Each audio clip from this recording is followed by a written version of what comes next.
Hello everybody, my name is Natalia Lee and welcome back to my channel. So I am getting ready to film a different video and I really enjoy these get ready with me episodes, so we're going to do another one today. And I was tagged by a bookish obsession to do the author trivia tag. Now, a bookish obsession will be linked down below, as well as the original creator of this tag, and then two people that I will be tagging at the end of the video. So pretty much this tag is just to share 10 random facts about myself with you. I've decided to go for facts that are not quite author related. They have more to do with just me and my personal life and my other interests, because there's a whole lot more to me than just writing books and talking about them on YouTube. So I am going to get ready to film a different video and we are going to chat about my 10 random facts while I do it. Let's get started. Alright, so first of all, I am going to take off these lovely glasses and put in my contacts. I do wear contacts, but that is not one of my random facts today. I have worn glasses since I was in the, third grade, I think. Now I can't even see myself in the display finder here.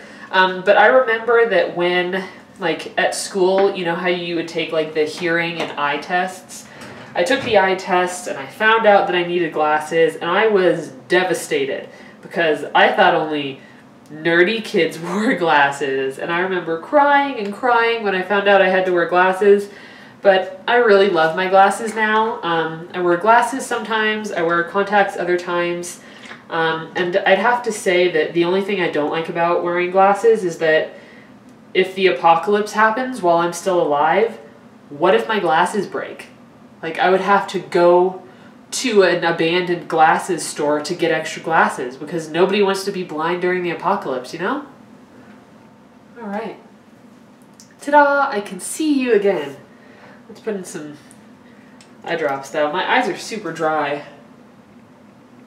And when I'm writing, working in front of a screen all day definitely doesn't make it any better. So I try to use eye drops at least twice a day. Alright. Those are in. So, I've told you about my contacts, but that was not a random fact. I mean, it was, but it's not on my list. So let's go to my list and tell you my first random fact. I have them here on my phone. Ooh, okay, so my first random fact is that I have 13 piercings and 7 tattoos. And I really want to do a tattoo tour, potentially a piercing tour within that video. I am really into piercings and tattoos. I have a plan to get a new tattoo here very, very soon. So I will probably do the tattoo tour after I receive that next tattoo. So I will then have 13 piercings and 8 tattoos. But let me know if you are interested in that, because I am very interested in filming it and I think it would be very different content for my channel, and I'm trying to experiment with that right now. So yeah. Wetting down a sponge.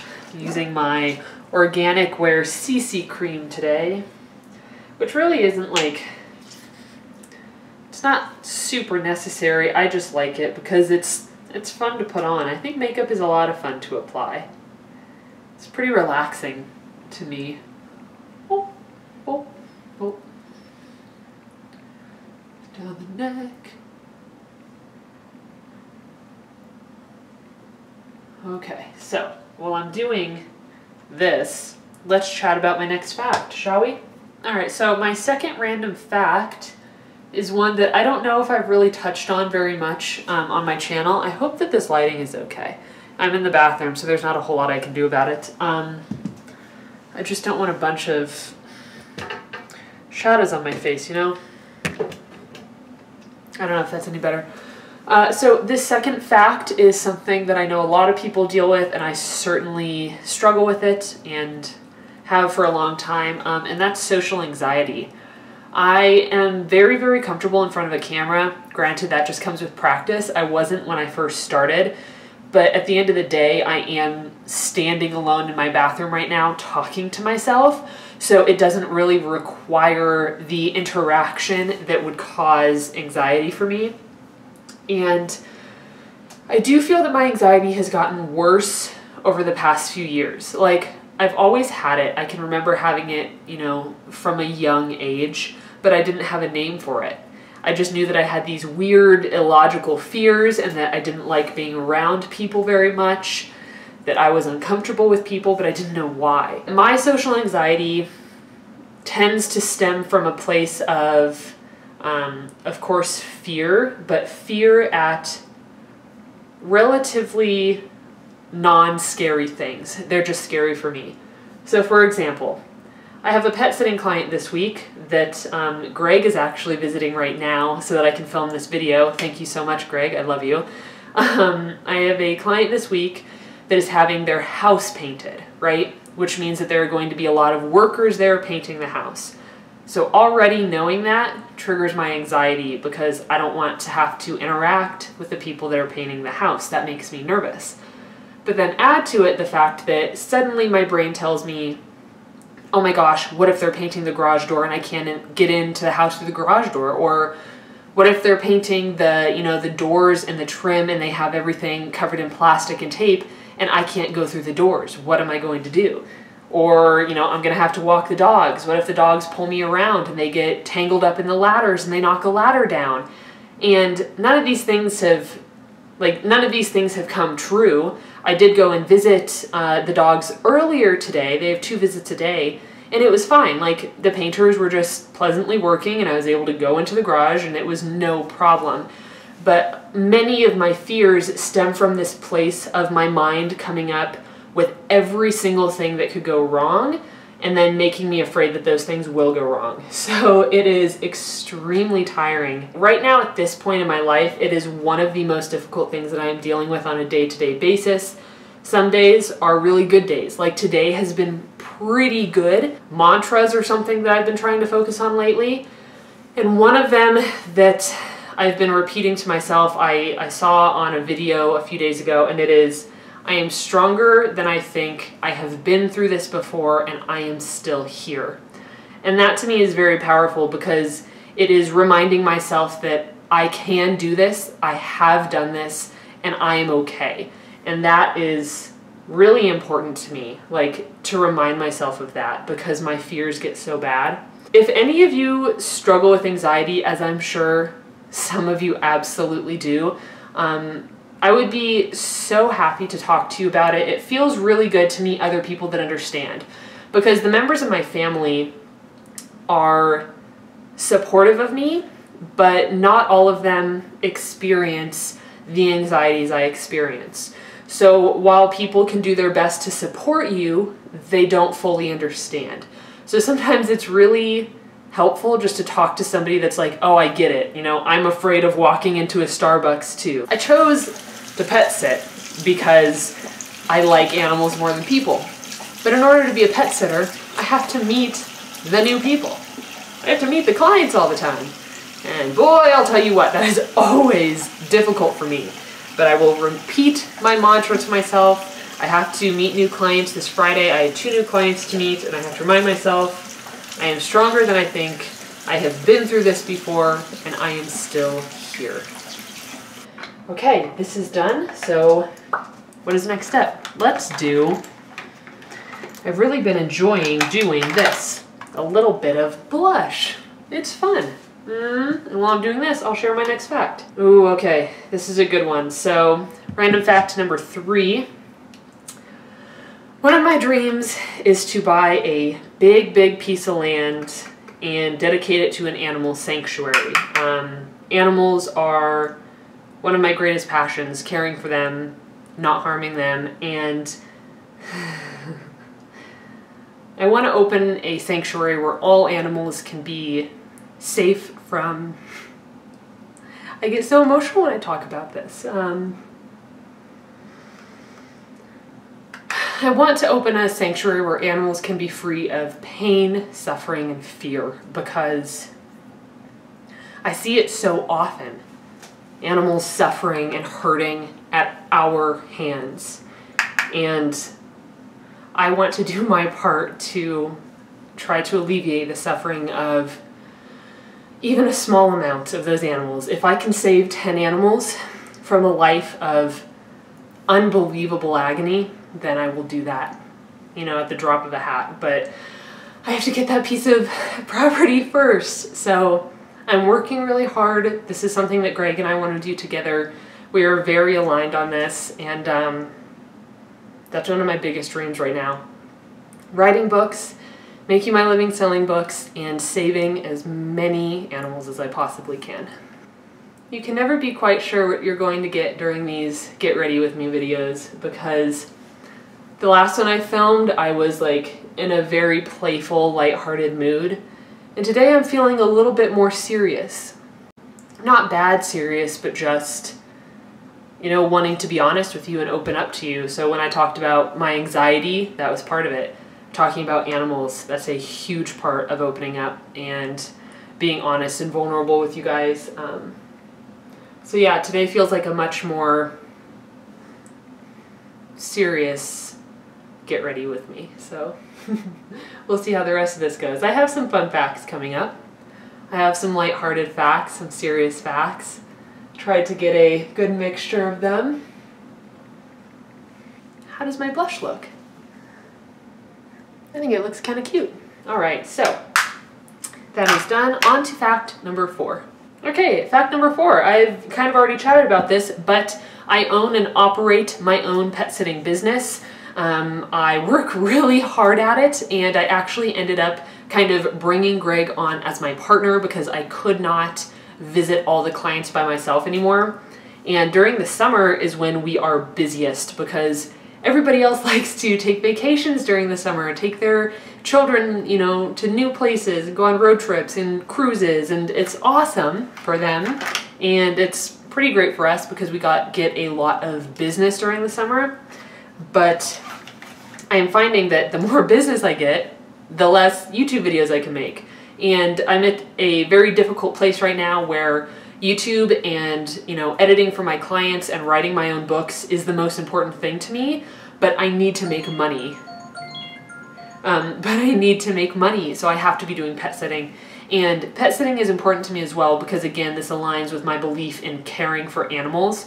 And there is a sense of responsibility that I feel toward my clients because I am the one that takes them outside during the day. I'm the one that gets them out of their crate in the middle of an afternoon when they've been locked in there all day because, you know, their family is at work. So I definitely feel a sense of responsibility to all my clients. I work really hard at it. This past weekend, Greg and I worked 13-hour days, like between driving around, walking, feeding, doing all of that. It was about a 13-hour day, and my body is still feeling kind of sore from it.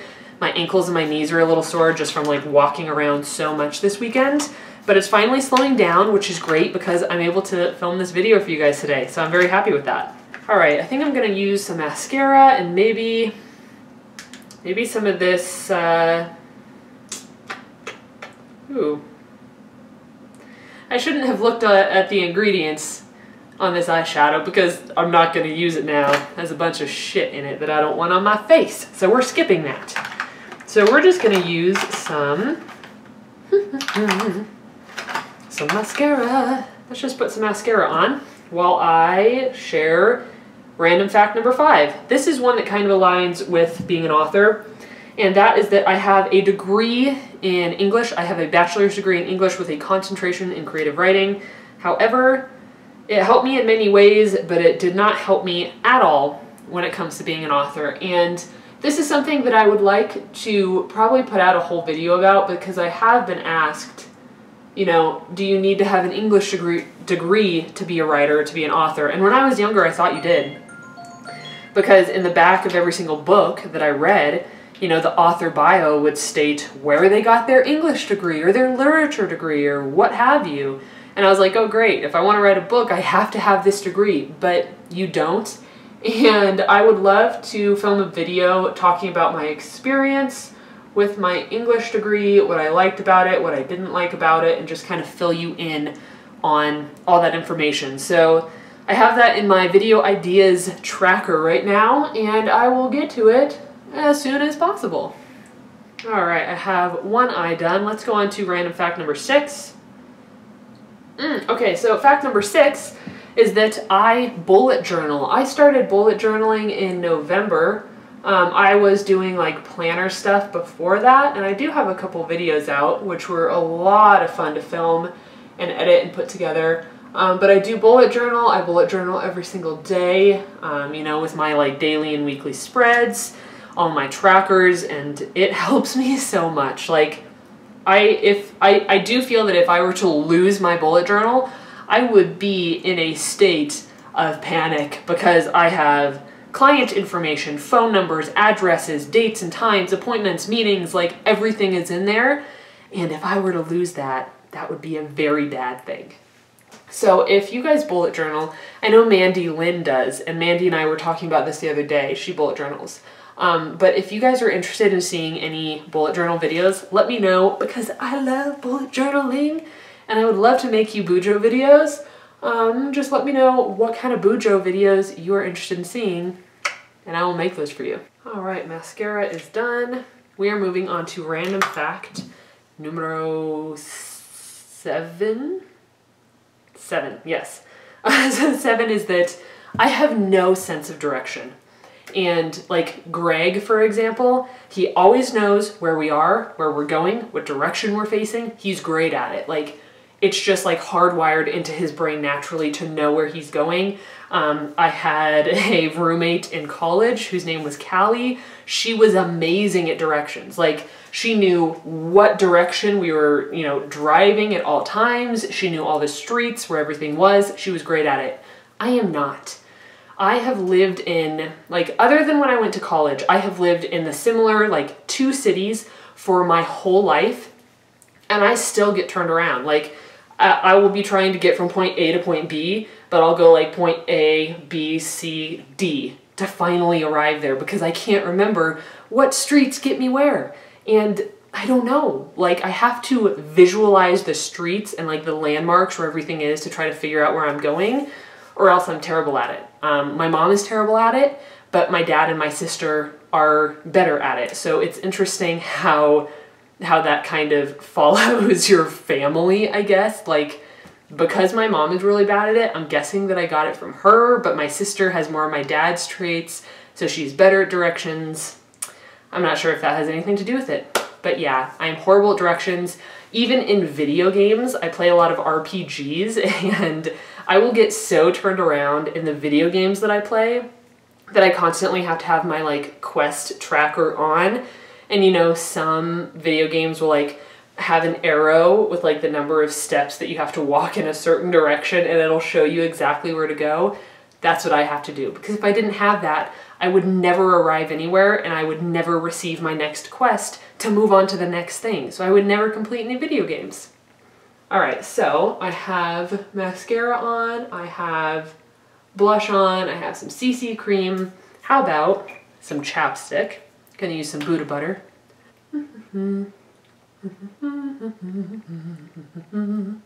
Ah, that feels so much better. I have very dry lips and skin naturally. I know I don't drink enough water, but I am tracking it in my bullet journal this week. So let me know if you want to see those spreads. Get that excess off. All right, we have 3 more to go and then we'll be finished up. So random fact number 8. This is another animal one. So when I was in college, my junior and senior years of college, I lived on a farm and I managed the horse boarding facility part of it. So I took care of all the boarders, I cleaned all the stalls, I cared for the horses, I was responsible for making sure that the vet came out and that the farrier came out and that all the animals were really well cared for. And then I also was a riding instructor. So I actually made the bulk of my income teaching children how to ride horses.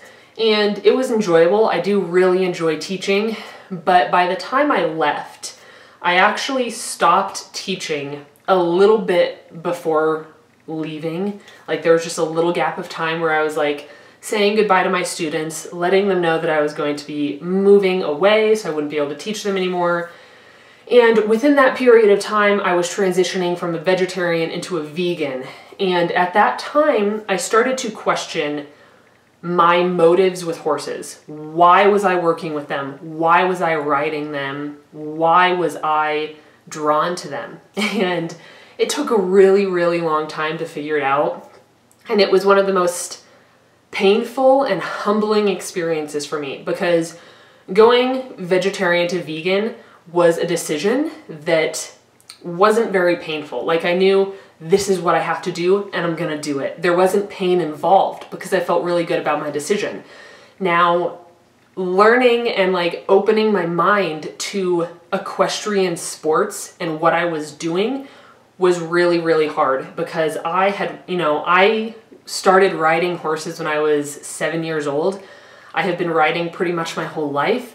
I paid my rent, by teaching horseback riding lessons to kids. So it was very much ingrained in who I was. But I have arrived at a point now where I do not ride horses anymore. It's not because of anything like bad that happened. I didn't take a bad fall. I wasn't badly hurt. Like, I wasn't scared away. And I know that that happens to some people. But I have just come to realize that I do not see horses as vehicles or toys anymore. And I had to open my mind and challenge myself and challenge those beliefs to discover that the way I felt toward horses was wrong, because I was using them for my own enjoyment rather than for their well-being. And I finally have arrived at a place where I adore horses. Like, they are a very spiritual animal to me. I connect with them on a very deep level, and I want to work with them. I want to rescue them and have them around me. Like, they are just such a majestic creature. It's definitely like interesting because I still very much consider myself a horsewoman. I want to rescue many, many horses and have them on that big sanctuary that I talked about earlier on. I am very interested in learning clicker training and positive reinforcement to be able to work with and interact with horses in a pain-free, fear-free environment. Everything very positive and respectful and full of love and compassion. Let's move on to random fact number 9. The next two are lighthearted. Okay, so number 9 is that I have dyed my hair so many different colors. Like, when I was in middle school, the top half of my hair was extremely blonde and then the bottom half was extremely black. So I had a very like scene kid look going on. It was very, very blonde, short layers, very poofy. I don't really have many photos of me in these days. And then of course, like just long, straight black hair. I got called Lion Girl once, maybe because I had like a poofy mane of hair. I took it as a compliment because it meant that my hair was big that day. I was very happy about it. But I am currently working on growing out my natural color. So in some of my videos, especially when my hair is down, you can see like a line where it's lighter colored hair and then darker colored hair. And that's because about to here, my natural color is grown out, and then the rest of it is like chemically colored hair, and I'm trying to get rid of all that chemically colored hair. So yeah, I have been growing my hair out growing my natural color out since November 2016. So about 1.5 years, coming up on 2 years now.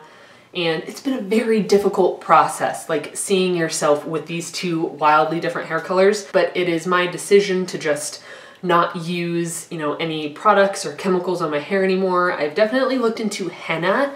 And I'm very interested in henna. I think you can get gorgeous colors from either henna or hendigo, which is like henna and indigo powder that can make a very nice black or like rich brown hue on your hair. But I know that if I do that, I will lose all of this 1.5 years of progress, and I'm not ready for that yet. So at this point, I'm still growing out my natural hair color, and it's hanging out right here about like chin to collarbone length. All right, now random fact number 10, the last one, is going to be another hair fact. And that is that I am trying to grow my hair from the length that it is now. Or actually, I started my hair growth journey when I was like mid-back. Yeah, mid-back is where I started. And I'm trying to grow it to classic length. And that's going to be a little bit different on all people, just depending on like how tall you are and your body shape. But for me, that's going to be like the top of my thighs is what classic length would be. So let me take my hair out of my braids and actually show you how long my hair is at this point. All right, I also just went and changed the color shirt that I was wearing because, you know, the length of my hair is rather dark, so you wouldn't be able to see it with that black shirt. But I'm going to take this out, comb it out, and show you where my length is. My hair has been braided for like the past 2 days. That's how I wear it. That's like the most protective style for me. Buns can also be a protective style, but my head and my scalp tend to really hurt if I wear buns just from being pulled up all day. So I tend to wear braids. I wear them all the time. I wear them in my videos, to bed, throughout the day. So my hair will be a little wavy and not its full length, but I'm going to brush this out real quick and then show you where my hair is currently sitting. So you can see that my hair is actually considered hip length right now, because the very top of my hip bones, and again, everybody's hip bones are at a different place, so hair lengths will be different on different people, but the top of my hip bones are here, so my hair already touches that. So I am considered hip length right now. I am trying to grow to classic length, which is down below tailbone, like right at the top of my thighs, so it will be a long journey, but I'm enjoying it. It's been frustrating and amazing, and I will get there eventually. Okay guys, so thank you so much for joining me on this Get Ready With Me author trivia tag. Now, I gave you my 10 random facts, and now I'm going to tag 2 of you to do this as well. So the first person I am tagging is Jasmine Little of Hey Jazz Little, and of course I will link everybody down below that I mentioned in this video. And the second person that I'm tagging is Lainey from Ginger Reads Lainey. If you guys end up doing this tag, please let me know.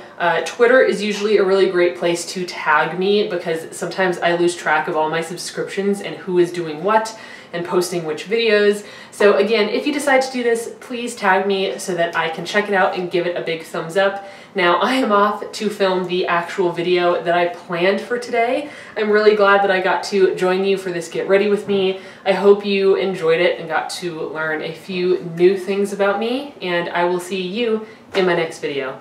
Bye!